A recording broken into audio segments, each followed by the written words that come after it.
கன்னியாகுமரி மாவட்டம் பறைக்கோடு பகுதியில் சாலையோரம் காரை நிறுத்திய ஒருவர் சைடு மிரரை பார்க்காமல் வலதுபுற கதவை திறந்து கீழே இறங்க முயன்றார்.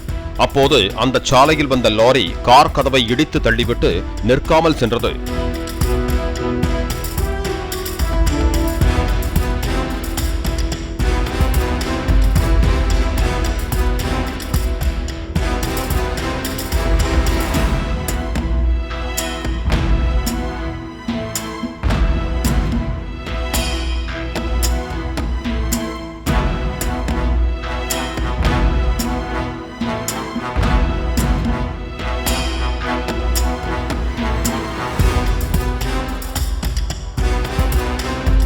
கார் கதவு மட்டுமே திறக்கப்பட்டு அதன் ஓட்டுநர் கீழே இறங்காததால் நொடிக்கும் குறைவான பொழுதில் அவர் உயிர் தப்பினார்.